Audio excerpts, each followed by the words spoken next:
Hey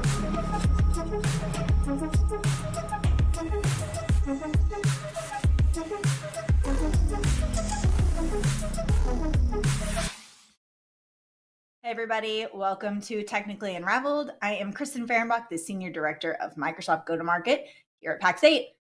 So make sure you like, share, subscribe. We want to make sure you come back every single week because we are working through some really cool content coming up this next month or two. So make sure you go in there. I don't want you to miss it because you got Academy Live, you've got the game, you've got lots of content right here at Technically Unraveled. So want to always have you back. Let's go ahead and start out with some updates because we've got a few today, like always, right? All right, incentives and rebates guide for FY24 is out. Please go into Partner Center. I want you guys to check this out.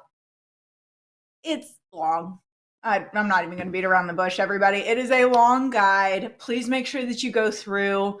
We're going to talk a little bit about the MAICPP here in a little bit.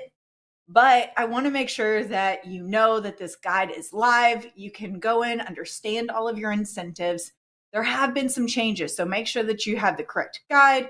Go through that. If you have questions, reach out to your account team. All right, renew silver and gold competencies by the end of this month. We talked about it with Ashley Moretti, and I want to make sure that we are super clear. We're getting to the deadline. So if you were going to do silver and gold competencies, you have got to go into Partner Center and make sure this is renewed by the due date. There's no exceptions. There's no extra credit. There's no extra time. The deadline will come. Want to make sure that you get those incentives. All right. Pax8 Asia. Guys, really tongue-tied today. Okay. We're going to do it again. Pax8 Asia launch. We've got Singapore, Indonesia, Thailand, Malaysia, and the Philippines. These have all been scheduled between October and November. So if you're in that region, make sure that you get signed up for one of those. The registration links are down below. I'm so excited for all of those. It's going to be a great time. You'll learn a lot about Pax8. Have a little bit of a party in between too, I think. So next one is going to be upcoming North America boot camps. AWS is coming up. It's going to be the 26th of October. Want to make sure we call that one out. We also have Dynamics. That's going to be the 14th and 15th of November. Both registration sites are open, so please make sure that you go through, get registered today, get that time blocked on your calendar. That way you can come in and really focus on the content because they've been working really hard to make sure. Big shout out to everybody who came to our Azure boot camp. Record numbers. I mean, so many questions that came in. We spent a lot of time on Q&A. So big shout out to that team. And honestly, a big shout out to you as partners. So thank you for coming, being engaged, asking those questions. That's what makes it so powerful as an event. So thank you so much for joining that community. All right. Lastly, we've got some EMEA boot camps coming up. We've got Modern Workplace. We've got the 26th and 27th of September. Azure, we've got 17th and 18th of October. And lastly, we also have BizApps, which is the 7th and 8th of November. A lot of enablement content coming your way. Don't forget, you also have that Microsoft Hub live in Academy, condenses everything for you. So lots of ways for you to consume content. All right, lots of tongue ties, lots of updates.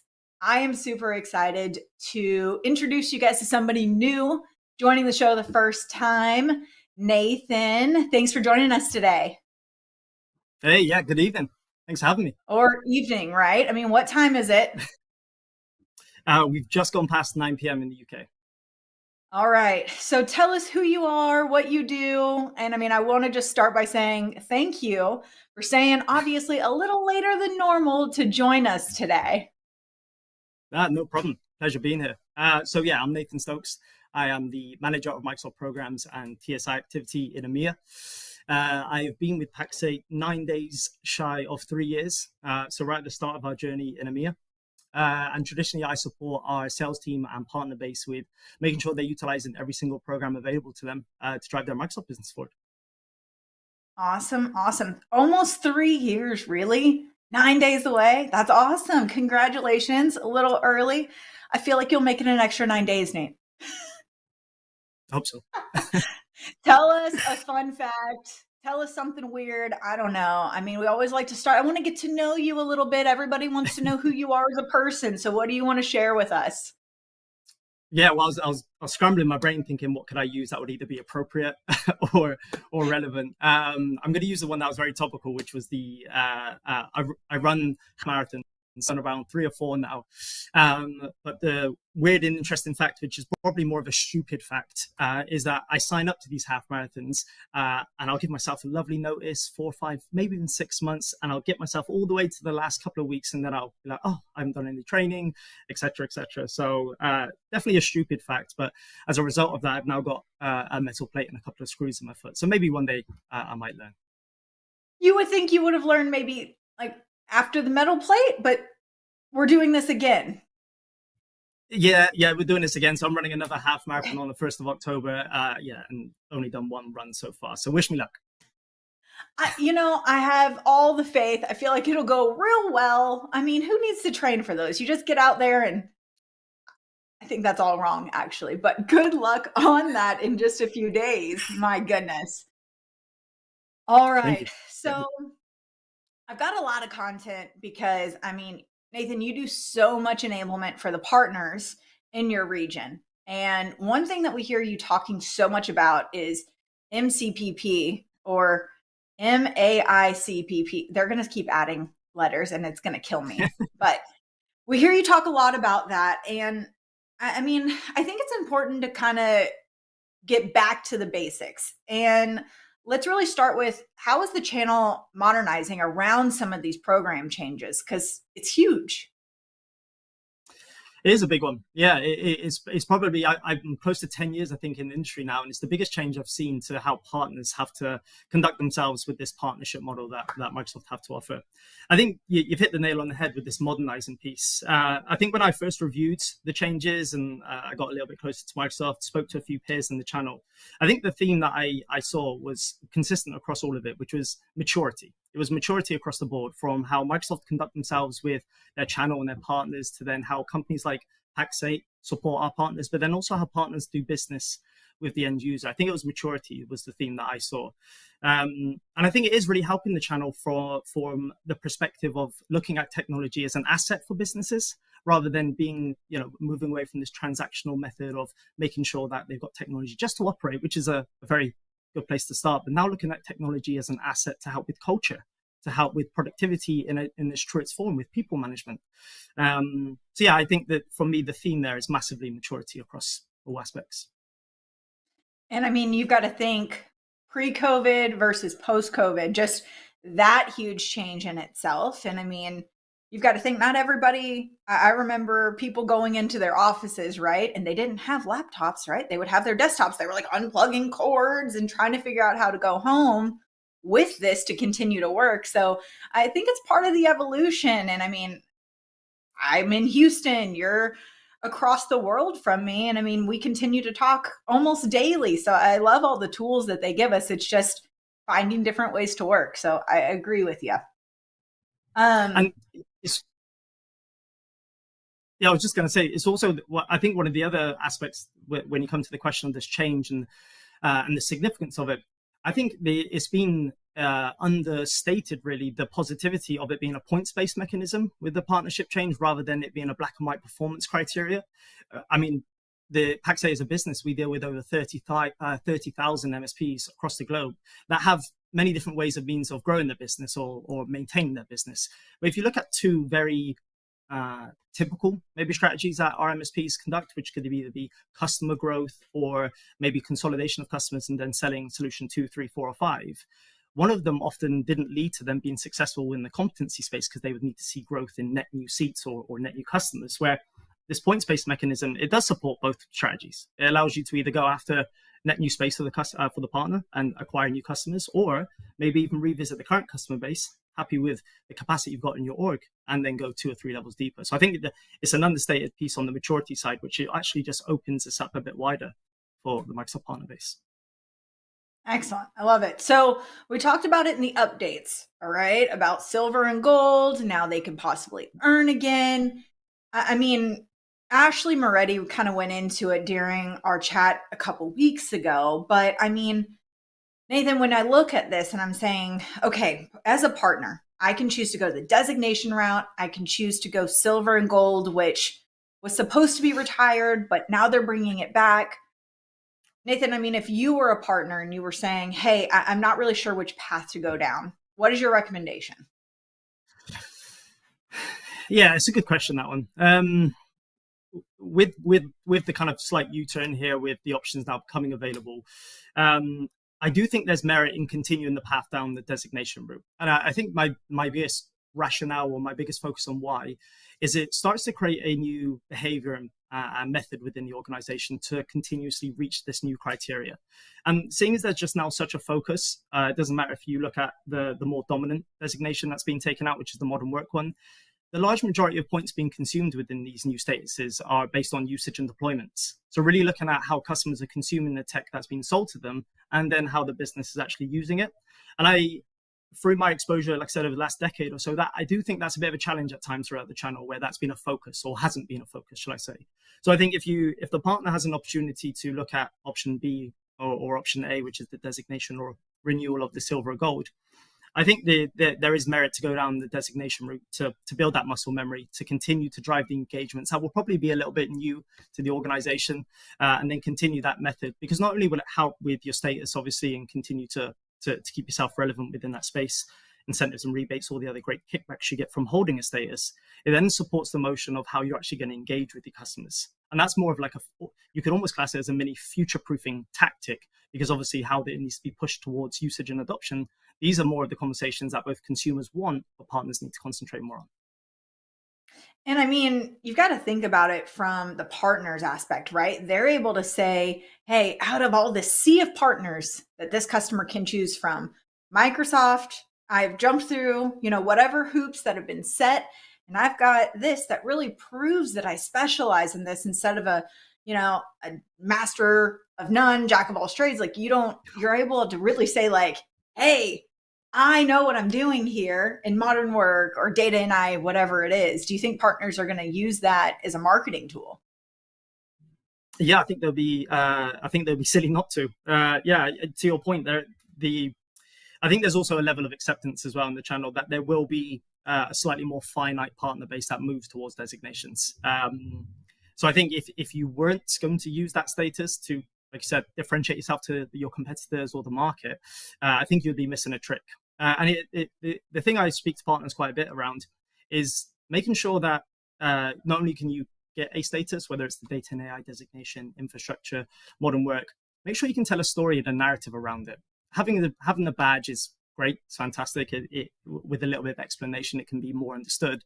But then, the reason why Pax8 and other tech companies look to push to support our businesses with case studies and stories, because you can then build a narrative around that specialization to then become more relatable and receptive to hopefully the further customers they get exposed to. So yeah, I think they should definitely make a marketing play of it.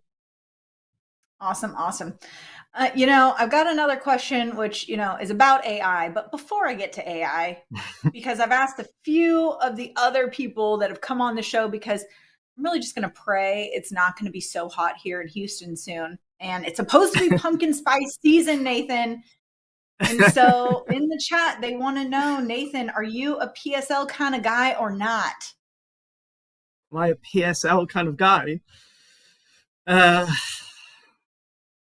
I mean, for the chat that put the question in, we were talking about it just before we went live, and I think I can be honest to say I wasn't previously. I think I'm about to become a PSL kind of guy.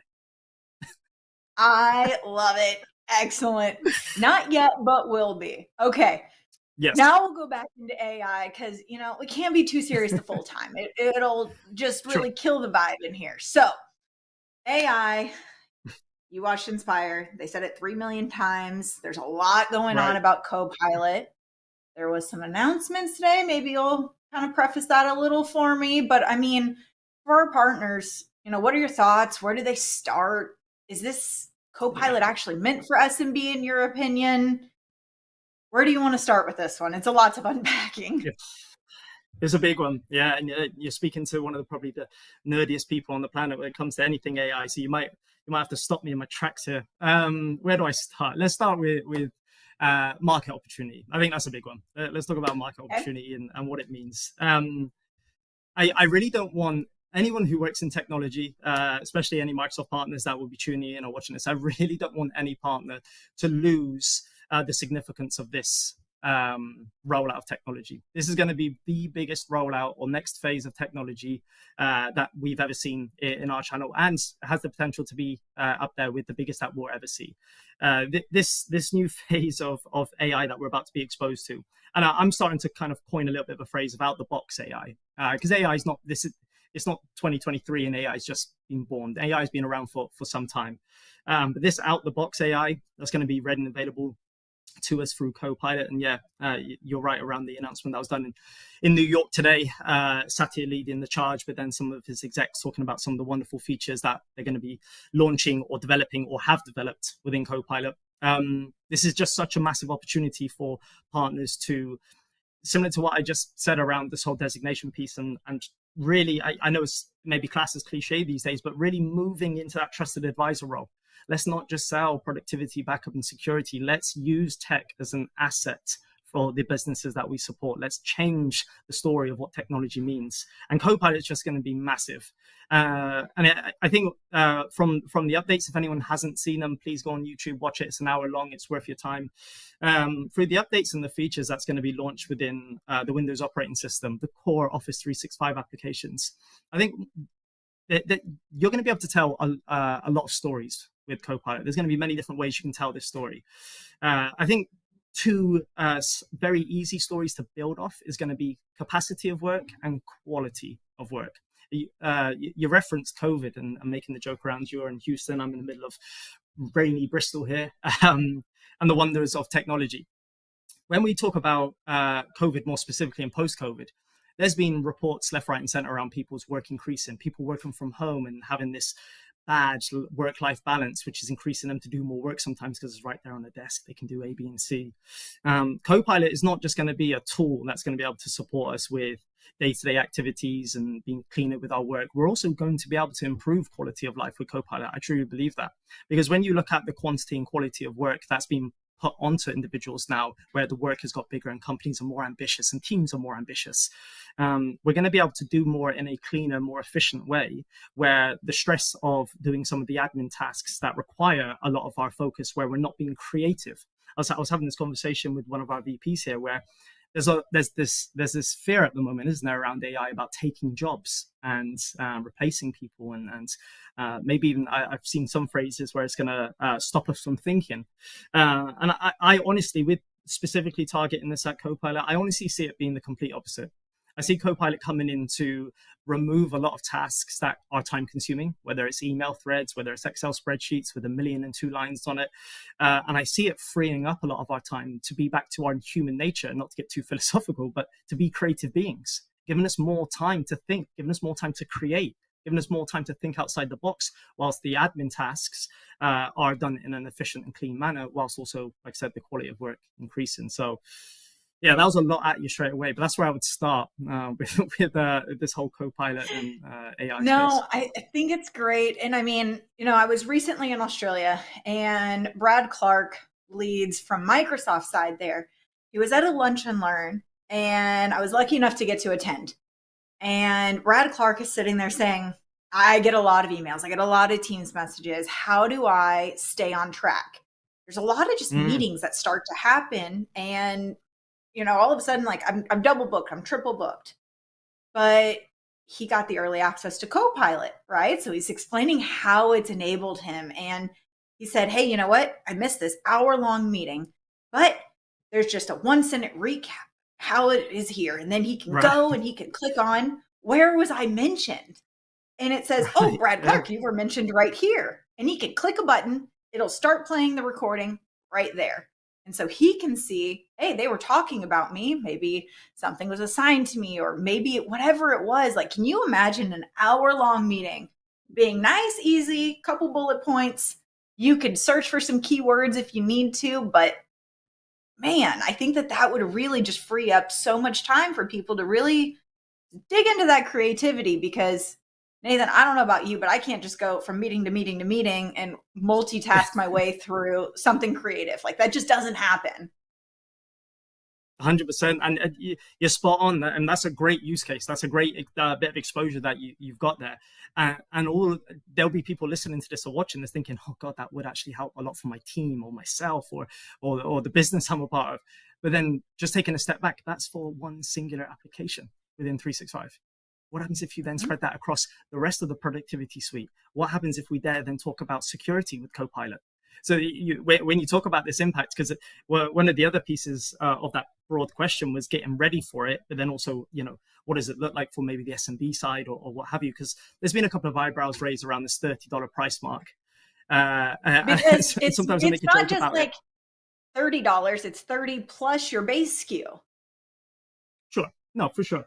The way that I've tried to make a slight joke, and maybe the joke's the wrong way to go around it, but if I was to be able to cut you in half, which is quite drastic, so if I was able to cut you up and then have half of you next to you to do more work for $30 extra a month, that was always accurate, that was very efficient, that did things on your behalf and started to suggest things on your behalf to ensure that you're on top of things. When you start to look at that as just a monetary value, I do think that $30 starts to become a lot less daunting when you actually realize what it can bring. So I don't do this anymore? What's that? Yeah. There's no need for that It's anymore. a nightmare. Nathan, like that is me trying to make sure, like, hey, as I'm going, I'm scribbling things down and, imagine it just automatically taking the notes. So, do you think that's for SMB? Like, is that out of the SMB price range? Or is this something that we're saying, hey, you know what? Because you're at SMB, you're not actually paying an entire new person. You're just getting the benefit of that through this $30 SKU. Yeah, and that is a really topical question. That's a really good one. This is targeted toward the SMB. My direct, clean answer here is yes. Look, it's very clear on the early preview access to the licensing that it was available towards EEA type businesses, which makes sense. It makes a lot of sense. Even the announcement today talking about it going GA for the licensing model of EA, it also makes sense. I do think that this is applicable to the SMB market for a couple of reasons. The first one is going to be the ability for SMBs to often grow now, depending on which article you read or what business case you want to read, is through technology. Through technology is the way an SMB business is going to grow. The access to this technology will allow an SMB business to thrive, because one of the biggest expense for an SMB business is humans, fortunately or unfortunately, depending on which side of the fence you sit on. So having the opportunity to pay $30 per month to add, not to add a human as such, but to add maybe the quality of work a human can bring to an organization. Headcount potentially, yeah. I do think it then still makes it palatable for the SMB market to look at Copilot. And also the question around getting ready for it, for me, that's just as exciting as the product itself. Maybe because I'm a little bit geeky and what have you, but that's fair enough. But getting ready for AI is just as fun, because now all of a sudden the partners out there that have traditionally been transactional, or maybe stop themselves from going, into the more of the weeds, shall we say, with the 365 packages, it's now going to be a lot more appetizing for them to do so, because the foundations, it doesn't matter if you've read Microsoft articles or independent articles about getting ready for Copilot or AI, they're very similar, which is the theme is making sure that the customer is consuming all data points within the 365. Teams, OneNote, SharePoint, OneDrive, every and any data source point within the 365 package, making sure that they're consuming it as much as possible, because that will increase the value that Copilot will bring to 365 packages more specifically. And one of the things I always enjoy talking about is Microsoft Viva very specifically. I do like that tool a lot. But it's sometimes, being quite honest here, it's sometimes quite scary to understand how much of the market don't even know what that solution is. So that's where I think getting ready for this question around what is it like to get ready for Copilot or Copilot ready, it's an exciting time, because the byproduct of Copilot will be modernizing the SMB market with the utilization of 365. So yeah. Big changes kind of worms there. Big changes. No, I'm like, man, I opened this box with you and I knew what was going to happen. So I want to hit on something that's specific to your region, because I saw that Teams is not going to be included in some of the bundles like Business Premium, but it's not going to affect your entire region. So can you just Right. talk to me a little bit about that and what that means? Yeah, definitely. Yeah, so our European business will be impacted by this news, this update, where the competitor commission wants Microsoft to debundle or unbundle Teams from their core 365 packages. It depends on, I think some of these changes, right, and there's been many a change within the Microsoft world. I think some of these changes are down to perspective. I think could partners do without it within the European region? Yes, I think they could. But is it going to happen either way? Yes. So I think if you enter this, and I've been speaking to some of our team members in Europe as that's part of the remit I cover, I think if we can get the message out there to our partners that as annoying as this may be from an operational perspective, from another license to manage perspective, and the list goes on with the operational challenges of debundling this and having to take out a team standalone license. I think if we look on the other side of the page here, which is the opportunity. And when I say opportunity, I don't mean specifically selling more things because it's being unbundled, but the opportunity to now spark a new conversation. This is going to have to be a conversation that every Microsoft partner in Europe has with the affected customers. What a fantastic way to now really sit down and review how Teams is being used within the organization. Microsoft Teams calling plans is one of the things that has grown in feature capabilities. It's grown in popularity now, but it's still not as widespread as it could be. So what a fantastic way to start talking about how that could maybe be introduced to the stack. Are they using third-party tools within their teams to make it more of a hub of productivity?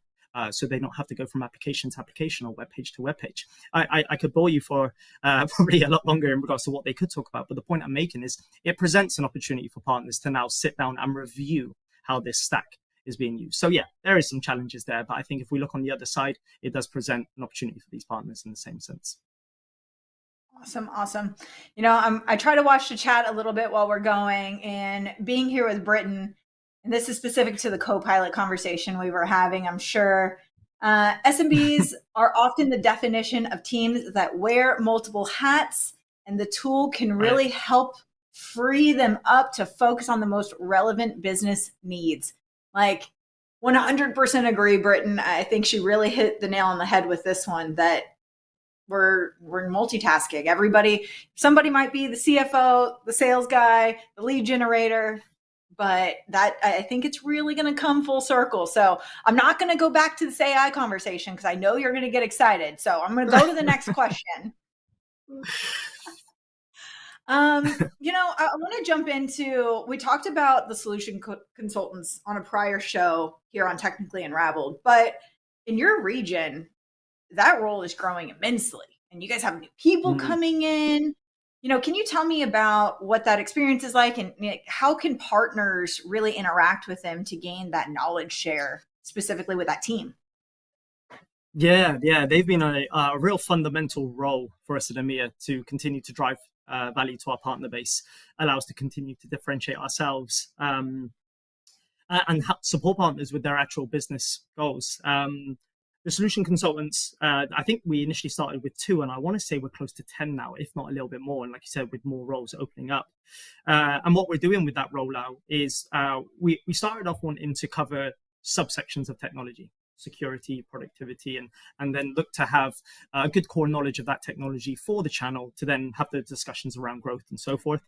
And now we're maturing it, shall we say, once more by having more specific technologies being owned by these solution consultants. So an easy example, if he watches this or not, but there's a gentleman called Jake Wright, who's recently joined the SOCO team, and he owns productivity, more specifically Microsoft's productivity. So he covers calls around Microsoft Viva, Intune, security, Microsoft Defender, even Lighthouse, which is not something we sell, but it's an enablement tool to support our partners with any ongoing management and even service creation off the back of selling some of the Microsoft security solutions. So yeah, they've been an absolute, they've had great impact. They've been a great addition to the team.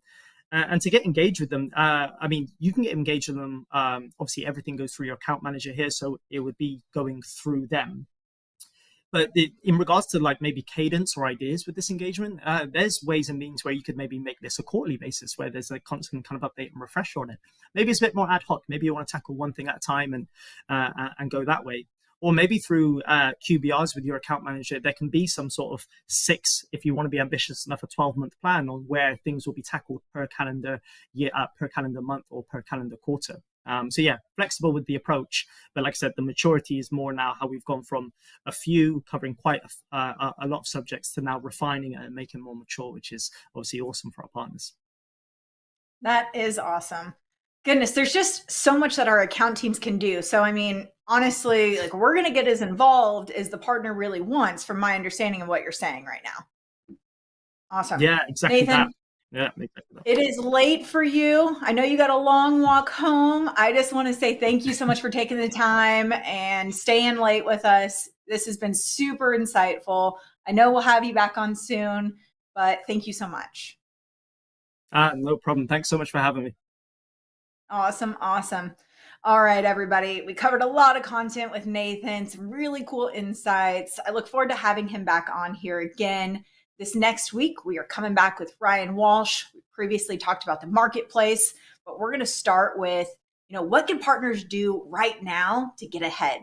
So I really look forward to that conversation. Make sure you like, share, subscribe, and I'll see you next week. Bye, everybody.